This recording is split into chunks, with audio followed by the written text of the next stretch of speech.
Hi students and friends, आप सभी का स्वागत है आपके अपने ही शिक्षण संस्थान रियल एजुकेशनल एकेडमी बसंतपुर का। और मैं आज आप लोगों के लिए क्लास 10th के मैथमेटिक्स सब्जेक्ट चैप्टर ट्रिगोनोमेट्री यानी त्रिकोणमिति के बारे में बताने वाले हैं, जो कि आपके एनसीईआरटी बुक में 8.1 के अंतर्गत इस चैप्टर के बारे में पढ़ना है। तो अगर आप क्लास 10th में या फिर इससे नीचे अगर आप पढ़ाई कर रहे हैं, पढ़ रहे हैं, तो यह वीडियो को आप शुरू से अंत तक जरूर देखें। इससे आपको क्या होगा कि आप हमेशा के लिए सीख जाइएगा कि त्रिकोणमिति होता क्या है और त्रिकोणमिति में जितने भी प्रश्न हैं उस प्रश्न को सॉल्व करने के लिए क्या करना होता है और कैसे सॉल्व करते हैं। तो बने रहें आप हमारे इस वीडियो के साथ, हम आपको ले चलते हैं आज त्रिकोणमिति की ओर। पहले स्टूडेंट्स, त्रिकोणमिति जो कि अभी आपको बोर्ड पर इंडिकेट भी किया हुआ है, त्रिकोणमिति को ही इंग्लिश में कहा जाता है ट्रिगोनोमेट्री। तो इस त्रिकोणमिति होता क्या है, त्रिकोणमिति कहते किसको है और त्रिकोणमिति में क्या क्या पढ़ना है, किसके बारे में पढ़ना है, सारी जानकारी आपको हम आज दे रहे हैं। आप सीखने का प्रयास कीजिए और जब आप सीख लेते हैं तो आसानी से आप इस चैप्टर के अंतर्गत जितने भी क्वेश्चन है या जितने भी प्रश्न है उसको आप आसानी से सॉल्व कर सकते हैं।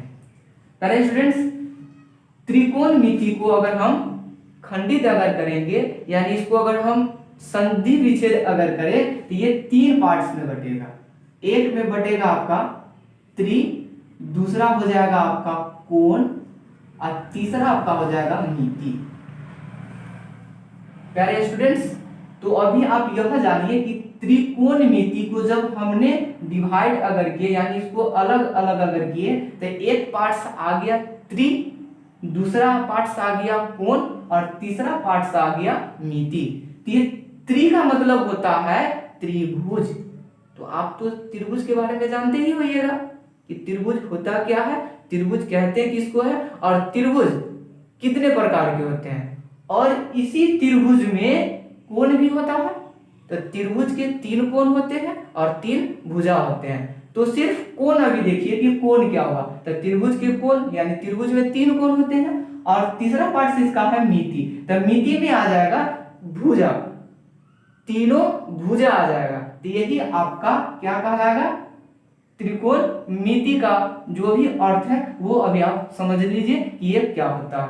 पहला आपका त्रिभुज, त्रि से हो गया आपका त्रिभुज और उसी त्रिभुज में कोण भी होते हैं। तो दूसरा पार्ट कोण है तो कोण के बारे में भी आप जानते हैं और तीसरा पार्ट से है मिति। तो मिति का मतलब हो गया कि त्रिभुज की तीनों भुजा, तीनों भुजाओं एवं कोणों का योग हो जाएगा कि तीनों भुजा एवं तीनों कोणों का जो हम योग निकाले या तीनों भुजाओं का योग जो निकालेंगे वही मेरा क्या कहलाएगा, तो मिति कहलाएगा। तो त्रिभुज के तीनों कोण या तीनों भुजाओं का अध्ययन करना ही त्रिकोणमिति कहलाता है। पहले स्टूडेंट्स, अब त्रिभुज के प्रकार भी 2 तरह के होते हैं। एक होते हैं कोण के आधार पर और दूसरा होते हैं भुजा के आधार पर। तो त्रिभुज कोण के आधार पर भी 3 प्रकार के होता है, न्यून कोण, समकोण और अधिक कोण। और भुजा के आधार पर होता है 3 प्रकार के, समबाहु त्रिभुज, विषमबाहु त्रिभुज और समद्विबाहु त्रिभुज। तो हमको क्या करना है, न तो समबाहु लेना है, न विषमबाहु और न समद्विबाहु, यानी भुजा के आधार पर जो 3 प्रकार के होते हैं उस त्रिभुज को लेना ही नहीं है। हमको सिर्फ और सिर्फ त्रिकोणमिति में हमको सिर्फ समकोण त्रिभुज लेना है। त्रिकोणमिति में हमको सिर्फ कौन सा त्रिभुज लेना है, समकोण त्रिभुज लेना है, समकोण त्रिभुज। तो अब आपको भी पता होगा कि समकोण त्रिभुज होता क्या है। तो समकोण त्रिभुज में एक कोणों का मान 90 डिग्री होता है। समकोण त्रिभुज में एक कोण का मान जब 90 डिग्री होता है तो वह त्रिभुज समकोण त्रिभुज कहलाता है। पहले स्टूडेंट्स, यही आपका जो होगा यह समकोण त्रिभुज होगा। इस कोण का मान इसे भी क्या है कि 90 डिग्री होगा, यानी ऐसा सिंबल जो होता है यह सिंबल 90 डिग्री का होता है। इस प्रकार के जो भी अगर सिंगुल अगर होता है ये 90 डिग्री का होता है। तो इस त्रिभुज में एक कोण का मान कितना डिग्री है, 90 डिग्री है। तो यह त्रिभुज आपका समकोण त्रिभुज कहलाएगा। अब आप यह कहिएगा कि समकोण त्रिभुज ही क्यों लिए, न्यून कोण त्रिभुज, अधिक कोण त्रिभुज या समबाहु त्रिभुज या विषमबाहु त्रिभुज क्यों नहीं लिए। तो प्यारे स्टूडेंट्स, समकोण त्रिभुज में बहुत बढ़िया एक रिलेशन है। क्या रिलेशन है कि समकोण त्रिभुज में ही लंब होता है, आधार होता है और कर्ण होता है। समकोण त्रिभुज में ही लंब, कर्ण और आधार होता है का निर्माण होता है, या इस रिलेशन इसमें होता है। और जितने भी त्रिभुज है उस त्रिभुज में कर्ण, लंब, आधार का निर्माण इसके जैसा नहीं होता। तो इसीलिए जो त्रिकोणमिति जो अभी पूरा आधारित जो है वह समकोण त्रिभुज पर है। तो समकोण त्रिभुज पर ही है और समकोण त्रिभुज के ही अंतर्गत ये हमको पढ़ना भी है। त्रिकोणमिति का जितना नियम जो हमको पढ़ना है वो सारा नियम पढ़ना है समकोण त्रिभुज में। तो चलिए देखते हैं कि समकोण त्रिभुज में ऐसा क्या रिलेशन होता है त्रिकोणमिति के लिए और क्या संबंध होता है त्रिकोणमिति में। तो अगर हम इस त्रिभुज को अगर नामकरण कर दे ए, बी और सी, ए बी सी अगर इसका नामकरण अगर किए तो बी जो है वह समकोण है, यानी बी का मान जो है वह 90 डिग्री है, इसीलिए बी आपका समकोण कहलाया। त्रिभुज ए बी सी में बी जो हो गया वह आपका समकोण यानी 90 डिग्री का हो गया, तो यही आपका बी समकोण कहलाया। अब इसमें क्या होगा कि न्यून कोण पहले जानेंगे कि न्यून कोण क्या क्या होगा। तो अभी आपने जब 90 डिग्री बी को देख रहे हैं तो ये तो बी एकदम 90 डिग्री फिक्स हो गया, लेकिन अब ए और सी की बात हुआ है तो ए और सी दोनों अभी आपके क्या होगा कि न्यून कोण होगा। न्यून कोण कब होगा, क्योंकि इस कोण का मान जो होगा वह 0 से बड़ा होगा और 90 डिग्री से छोटा होगा। तो 0 से बड़ा और 90 डिग्री के बीच में कोई भी मान हो सकता है। किसका, तो कोण ए का और कोण सी का, यही दोनों कोण अभी हमारे लिए क्या कहलाएगा, न्यून कोण कहलाएगा। तो न्यून कोण हो गया। और न्यून कोण तो भी आप समझ गए कि न्यून कोण कितना कितना के बीच का होता है। तो न्यून कोण 0 डिग्री से बड़ा और 90 डिग्री से छोटा होता है। उसके बाद में अभी आपको एक रिलेशन आप समझिए, ये रिलेशन होता क्या है। 90 डिग्री के सामने का जो भुजा होगा प्यारे स्टूडेंट्स, ये 90 डिग्री के जस्ट सामने की भुजा, तो 90 डिग्री के सामने की भुजा ये अभी आपने देख रहे हैं, यानी इस भुजा का नाम अभी हो जाएगा AC। ए से सी तक अभी इस भुजा का नाम क्या हो गया, AC। तो AC जो हो गया यानी इस 90 डिग्री के सामने की भुजा जो है यही भुजा आपका कर्ण कहलाएगा।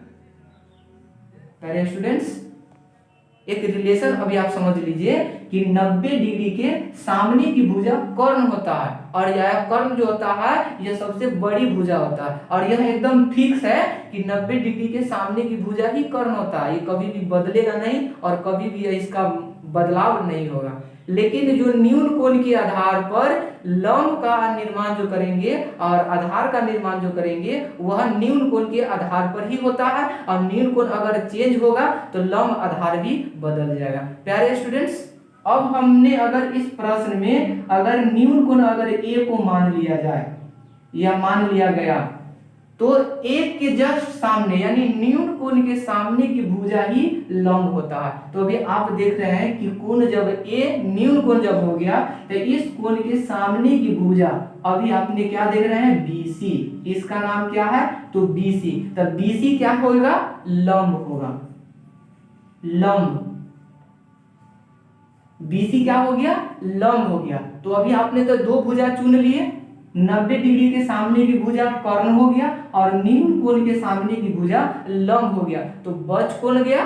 तो अभी आप देख रहे हैं कि AB भुजा जो है ये बच गया, तो ये AB भुजा क्या कहलाएगा, तो AB भुजा आधार कहलाएगा, आधार। AB भुजा अभी क्या कहलाया, आधार कहलाया। क्यों आधार हो गया, आधार कहलाया क्योंकि न्यून कोण मेरा A था, तो A जब न्यून कोण था इसके सामने की भुजा BC था, तब BC मेरा लंब हो गया और 90 डिग्री के सामने की भुजा कर्ण हो गया, तो बच कौन गया, तो AB भुजा। तो AB भुजा जो बच गया वही आधार हो गया। तो एक रिलेशन ने अभी आप देखें और समझिए कि ये रिलेशन क्या होगा कि न्यून कोण के सामने की भुजा लंब एकदम फिक्स होगा, जो न्यून कोण के सामने की जो भुजा होगा वही भुजा लंब होगा। जब हमने ए को न्यून कोण माने तब बीसी मेरा लंब हो गया और ए बी मेरा आधार हो गया, एसी मेरा कर्ण है, फिक्स है। लेकिन जब यही बात आपके मन में जब आएगा कि अगर हमने ए को न्यून कोण नहीं अगर मानने, अगर प्रश्न में अगर ए न्यून कोण अगर नहीं अगर कहा जाए, अगर न्यून कोण अगर सी कहा जाए, तब क्या करेंगे? प्यारे स्टूडेंट्स एकदम फिक्स है कि न्यून कोण के सामने की भुजा ही लंब होता है। तो जब न्यून कोण जब चेंज हो गया कि जब न्यून कोण जब सी आ गया तो सी के सामने की भुजा कौन है? ए बी है। अभी न्यून कोण सी जब है तो सी के सामने की भुजा कौन है? ए बी है। तो यह ए बी अभी आपका जो देख रहे हैं कि आधार जो है यह आधार नहीं कहलाएगा, यह आपका लंब कहलाएगा। जब न्यून कोण जब सी जब था, अब सी जब हो गया तो सी होने की वजह से अब ए बी आपका आधार नहीं लंब कहलाएगा। ए बी न्यून कोण सी होने की वजह से ए बी अभी आपका क्या कहलाएगा? तो लंब कहलाएगा और आपका बी सी आधार कहलाएगा। और कर्ण जो अभी आपका फिक्स है, एसी कर्ण है तो कर्ण ही रहेगा। तो न्यून कोण सी जब हुआ तो अभी ए बी आपका हो गया लंब, एसी आपका हो गया लंब, ए बी, और बीसी आपका हो गया आधार। प्यारे स्टूडेंट्स इस बात को आप बहुत अच्छी तरह से समझ लीजिए कि ये लंब और आधार कैसे बदलता है। तो जब भी न्यून कोण अगर चेंज अगर हो जाए तो उस न्यून कोण के सामने की भुजा जो होता है वही आपका लंब होता है। तो अभी जस्ट सबसे पहले हमने आपको बताया कि जब न्यून कोण जब अगर ए होगा तो ए की सामने की भुजा अभी नामकरण के अनुसार बीसी हुआ। तो जब नामकरण बीसी है तो ए कोण के सामने की भुजा बीसी, तो बीसी आपका लंब हो गया।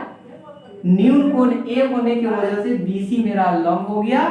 बच कौन गया था? ए बी, क्योंकि 90 डिग्री के सामने की भुजा एसी फिक्स है कि 90 डिग्री के सामने की भुजा कर्ण होता है। तो एसी कर्ण फिक्स है, नहीं बदलेगा। न्यून कोण के सामने की भुजा लंब है, तो ए जब न्यून कोण था तो बीसी मेरा लंब हो गया, तो बच कौन गया था? A B. तो ए बी मेरा आधार कहलाया था और ए बी आधार कहलाया। लेकिन जब यही न्यून कोण अगर ए से आकर अगर सी पर चला आया, अगर सी मेरा न्यून कोण अगर हो गया आएगा या सी न्यून कोण अगर हो तो सी के सामने की भुजा फिर कौन हो जाएगा? A B. तो जब ए बी जब मेरा न्यून कोण के सामने की भुजा है तब ए बी क्या कहलाएगा? लंब कहलाएगा। और ए सी तो कर्ण ही है, तो बच कौन गया? फिर बी सी। तो बी सी क्या हो जाएगा? तो आधार हो जाएगा। तो इस तरह से हम समकोण त्रिभुज में लंब, कर्ण और आधार का चुनाव करते हैं। तो अब इस तीनों भुजाओं में एक रिलेशन होता है कि कर्ण जो है वो सबसे बड़ी भुजा है, कर्ण सबसे बड़ी भुजा है और लंब और आधार ये दोनों भुजा जो है ये कर्ण से छोटा होता है।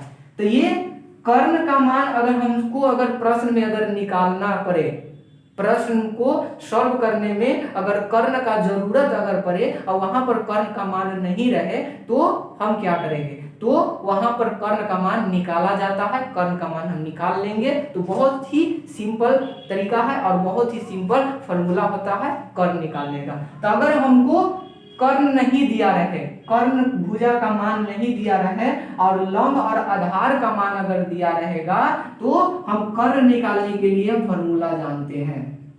कर्ण बराबर होता है रूट अंडर लंब का स्क्वायर, लंब का स्क्वायर जोड़ आधार का स्क्वायर, रूट अंडर लंब का स्क्वायर जोड़ आधार का स्क्वायर। अगर हम करेंगे मान बैठाएंगे और वो सॉल्यूशन करने के बाद जो भी स्टेप बचेगी लास्ट में वो कर्ण का मान होगा। तो कर्ण निकालने के लिए क्या फॉर्मूला हुआ? तो रूट अंडर लंब का स्क्वायर जोड़ आधार का स्क्वायर। अगर हमको फिर फॉर्मूला में या क्वेश्चन में हमको लंब का मान निकालना हो और कर्ण का आधार का मान दिया हुआ रहे तो लंब निकालने के लिए बहुत ही सिंपल तरीका है कि रूट अंडर कर्ण के स्क्वायर में से आधार का स्क्वायर घटा देंगे तो मेरा लंब का मान निकलेगा। अगर फिर हमको आधार का मान अगर निकालना अगर पड़े तो फिर क्या करेंगे कि कर्ण के स्क्वायर में से लंब का स्क्वायर जब हम घटाएंगे तो वह मेरा आधार का मान निकलेगा। प्यारे स्टूडेंट्स, तो इस तरह से आपने समकोण त्रिभुज में कर्ण, लंब और आधार के बारे में आप समझे। और सबसे मेन बात आप यह समझे कि समकोण त्रिभुज में लंब क्या होगा और आधार क्या होगा, और 90 डिग्री के सामने की भुजा हमेशा ही कर्ण कहलाता है। तब इतना बात अगर आप समझ लेते हैं तब आपको त्रिकोणमिति के अंतर्गत जितने भी फलन है, त्रिकोणमितीय फलन, उस फलन का जो रिलेशन है, उसका जो फॉर्मूला है, वह आप आसानी से समझ लेंगे और आसानी से आप समझ के क्वेश्चन को सॉल्व कर सकते हैं। तो बने रहे आप हमारे इस वीडियो के साथ और हम आपको सिखाते रहेंगे बारी बारी से।